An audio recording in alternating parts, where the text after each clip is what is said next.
स्वागत है दोस्तों आपका ट्रेनिंग डे 4 में डीएसए परफेक्शन। मतलब आप डीएसए के बिजनेस में आप परफेक्शन तक कैसे पहुंच सकते हैं। ठीक है, तो इससे मैंने टोटल 3 पॉइंट कवर किए हैं कि आपको कस्टमर को फिल्टर कैसे करना है और डॉक्यूमेंटेशन कैसे करना है और आप क्या ऐसा करते हैं जिससे आपको बहुत ही कम रिजल्ट मिलता है। ठीक है, तो सबसे पहले दोस्तों बात करते हैं कस्टमर फिल्ट्रेशन की। देखिए, ये जो कैटेगरी है इसको आपको मस्ट सोर्स मैंने लिखा है, तो इसको आपको जो है ऐसी फाइलें आपको सोर्स करनी है और ऐसी फाइलें आपको जो है जो ऐसी लीड होती हैं उसको आपको अवॉइड करना है।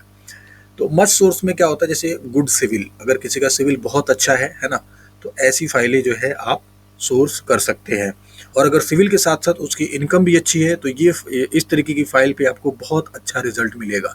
अगर थोड़ी बहुत लो इनकम भी है तो भी जो है, अगर सिविल अच्छा है तो उसका केस जो है निकल सकता है। तो ऐसी फाइलें आपको सोर्स करनी है। ठीक है, अच्छा, अवॉइड कौन कौन सी फाइल करनी है, मतलब ऐसी फाइलें आपको सोर्स नहीं करनी है। पहला है बैड सिविल, अगर किसी का सिविल खराब है, ठीक है, तो उसको जो है आपको सोर्स नहीं करना है, उस कस्टमर को आपको एंटरटेन करना है, वो सीधा आपको वहां पे मना कर देना है। इसको दोस्तों आता है लो इनकम। लो इनकम में आपको सोर्स नहीं करना है, जैसे जो 8,000 10,000 15,000 जो सैलरी वाले क्लाइंट्स होते हैं, ठीक है, इसमें इनमें जो है आपको रिजल्ट नहीं मिलेगा। तो ऐसे लीड्स को भी आपको अवॉइड करना है। ठीक है, ब्लैक इनकम है ना, ये क्या होता है ब्लैक इनकम कहने का मतलब, ये कोई ऐसा कस्टमर है जिसकी जो है ब्लैक में तो बहुत सारी इनकम है, मतलब उसकी सेल्स बहुत ज़्यादा है, सब कुछ ज़्यादा है, लेकिन वो बैंक में ट्रांजेक्शन ही नहीं करता है, आईटीआर ही नहीं भरता है, जीएसटी नहीं भरता है ना। तो ऐसे कस्टमर का भी लोन होना मुश्किल है।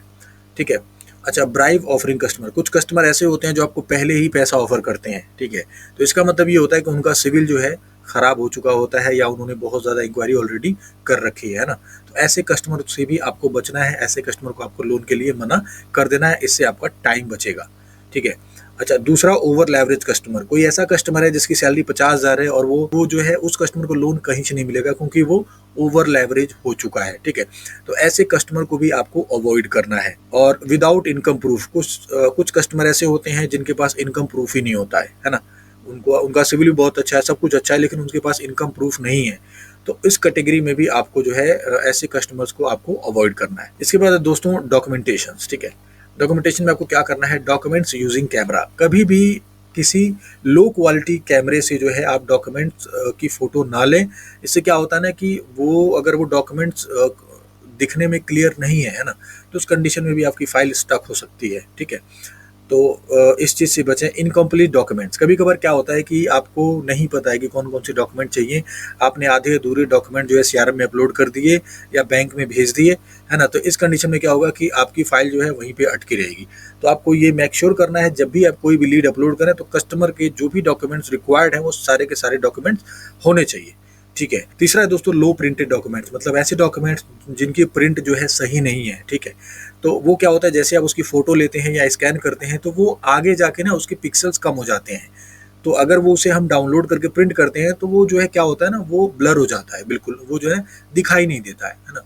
तो इस चीज़ से भी आपको बचना है कि डॉक्यूमेंट जो है बिल्कुल वेल प्रिंटेड होने चाहिए, बिल्कुल एक एक वर्ड जो है उसमें विजिबल होने चाहिए। ठीक है, अच्छा, चौथा है दोस्तों ओल्ड इनकम प्रूफ। कभी कभार क्या होता है कि जब भी हम लीड अपलोड करते हैं तो वहाँ पे क्या करते हैं, हम पुराने जो है इनकम डॉक्यूमेंट्स लगा देते हैं, मतलब 1 साल पुरानी बैंकिंग लगा दी, है ना, या सैलरी स्लिप लगा दी 6 महीने पुरानी।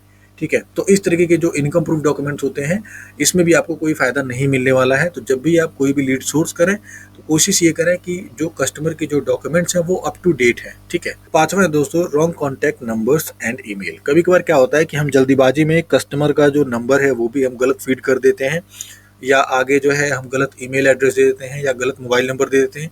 इसकी वजह से भी जो है आपकी जो लीड है वो स्टक हो सकती है, उसमें आपको रिजल्ट नहीं मिलेगा। ठीक है, अच्छा, विदाउट एड्रेस प्रूफ, ये बहुत ही कॉमन मिस्टेक है।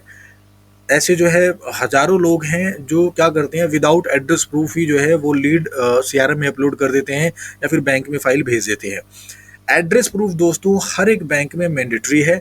कोई कोई ऐसा बैंक है जिसमें एड्रेस प्रूफ नहीं चाहिए होता है, जैसे फिनेबल करके कंपनी है, वहाँ पे एड्रेस प्रूफ नहीं चाहिए होता है। लेकिन इसके अलावा जितने भी फाइनेंस कंपनी है चाहे बैंक है, सब में जो है एड्रेस प्रूफ होना चाहिए। एड्रेस प्रूफ आपका आधार कार्ड हो सकता है, ड्राइविंग लाइसेंस हो सकता है, ठीक है, रेंट एग्रीमेंट हो सकता है, बिजली का बिल हो सकता है। ठीक है, तो ये सारे जो डॉक्यूमेंट्स होते हैं ये एड्रेस प्रूफ होते हैं। तो एड्रेस प्रूफ जरूर होना चाहिए कस्टमर के पास। या जब भी आप लीड सोर्स करें तो उसमें आप कस्टमर से जरूर पूछें, सर जिस एड्रेस पे आप रह रहे हैं उस एड्रेस का आपके पास क्या प्रूफ है, ठीक है। वो प्रूफ मिलने के बाद ही आप लीड आगे प्रोसेस करें, ठीक है। अच्छा, इसके बाद दोस्तों आते हैं हम वेरी लो रिजल्ट। ऐसा आप क्या करते हैं कि आपको रिजल्ट बहुत कम मिलते हैं, ठीक है। जैसे अननेसेसरी लॉगिन्स। क्या होता है, जैसे कोई भी लीड आपके पास आई, ठीक है, आपको पता है उसका सिविल खराब है, लेकिन उसके बाद भी अगर आप उसको बैक टू बैक जो है किसी और बैंक में लॉगिन कर रहे हैं, कहीं और कर रहे हैं, है ना, इससे क्या होगा, आपका टाइम खराब होगा, सामने वाले बंदे का भी खराब होगा जो भी आपकी लीड प्रोसेस कर रहा है। हमारे साथ तो ऐसा बहुत टाइम होता है। क्या होता है कि उन्होंने इंस्टेंट लोन में लीड डाल दी, वहां से जो है लीड रिजेक्ट हो गई, उसके बाद क्या करते, उस लीड को उठा के जो है पर्सनल लोन में अपलोड कर देते हैं या फिर बिजनेस लोन में अपलोड कर देते हैं। इसकी वजह से क्या होता है कि हमारा टाइम भी खराब होता है और उनका भी टाइम खराब होता है, जबकि ऐसे केस जो है होने नहीं है ना। लेकिन उसके बाद भी अननेसेसरी अगर लॉगिन्स करते हो आप तो भी आपको रिजल्ट बहुत कम मिलता है।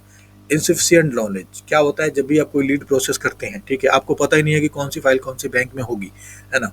फॉर एग्जाम्पल कोई ऐसी फाइल है जो पेशेंस फाइनेंस से हो सकती है, लेकिन आपने उसे लॉगिन करा दी अपवार्ड फाइनेंस में या HDFC बैंक में या एक्सिस बैंक में लॉगिन करा दी, जाहिर सी बात है वो लीड आपकी नहीं होगी, ठीक है, वो लीड आपकी रिजेक्ट हो जाएगी। क्योंकि अगर आपके पास नॉलेज नहीं है तो उस कंडीशन में आप किसी नॉलेज वाले बंदे से जरूर पूछें कि ये लीड जो है कहाँ कहाँ से हो सकती है, उसके हिसाब से ही आप जो है लीड को आगे प्रोसेस करें, ठीक है। Pendency not clear on time. हमारे CRM में करीब करीब 10,000 ऐसी लीड्स होंगी जो अभी जो है डॉक्यूमेंट पेंडेंसी में चल रही है, मतलब उसमें डॉक्यूमेंट्स ही कंप्लीट नहीं हुए हैं आज तक। किसी किसी में 2-2 3-3 महीने हो चुके हैं। हम जो है उसको ईमेल डाल डाल के थक चुके हैं। जब भी आप लीड अपलोड करें CRM में या फिर किसी भी बैंकर को आप डॉक्यूमेंट्स देते हैं, तो उस कंडीशन में आपको क्या करना है कि जो भी पेंडेंसी आती है उसको हैंड टू हैंड क्लियर करने की कोशिश करें। मतलब अगर बैंकर ने बोला या फिर हमने बोला कि उसमें पैन कार्ड क्लियर नहीं है, तो कस्टमर को तुरंत फ़ोन करके क्लियर पैन कार्ड जो है आप तुरंत मंगा के आपको हमको देना है या CRM में अपलोड करना है, ठीक है। तो आपको पेंडेंसी कोई भी आए उसको हैंड टू हैंड अगर आप क्लियर करते हैं तो आपको रिजल्ट बहुत ही अच्छा मिलेगा, ठीक है। अच्छा, इसके बाद दोस्तों आता है चौथे नंबर पे आता है हमारा नो ट्रांसपेरेंसी विद क्लाइंट। क्या होता है कि क्लाइंट ने बोला कि मैं जो है मैक्सिमम 12% के इंटरेस्ट रेट पे ही लोन जो है ले पाऊंगा, लेकिन आपने क्या किया, उसको NBFC में या पेसेंस में या अपवार्ड में या कहीं भी आपने जो है लॉगिन करा दिया जहां से उसका 20% का इंटरेस्ट रेट आ गया। अब जाहिर सी बात है कि आपने कस्टमर को बताया नहीं है, ठीक है, तो उस टाइम पे कस्टमर जो है क्या होता है वहां से NI हो जाता है, ठीक है।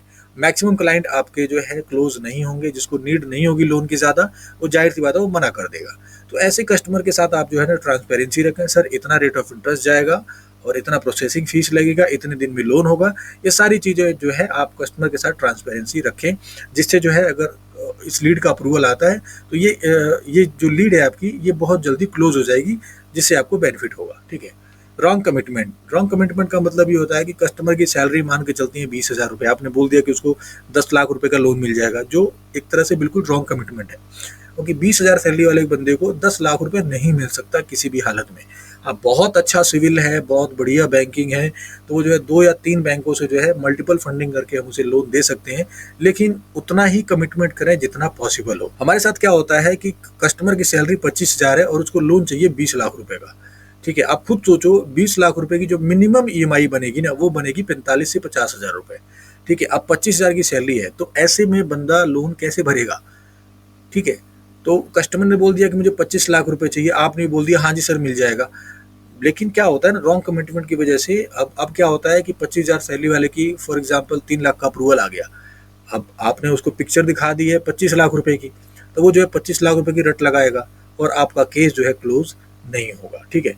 तो ये सारी चीज़ें दोस्तों, इसको आपको ध्यान से देखना है, नोट्स बनाने हैं और वीडियोस को रिपीट कर करके देखना है, जिससे जो है आपको क्लियरिटी आ सके कि हाँ किस तरीके की फाइल सोर्स करनी है, कैसे काम करना है, ठीक है। ये बहुत छोटी छोटी चीज़ें हैं जो अगर आप ध्यान में रखते हैं तो बहुत ही जल्दी आप जो है DSC परफेक्शन की तरफ बढ़ जाएंगे, ठीक है। तो इस वीडियो में दोस्तों इतना ही, मिलते हैं किसी और वीडियो में, तब तक के लिए थैंक यू।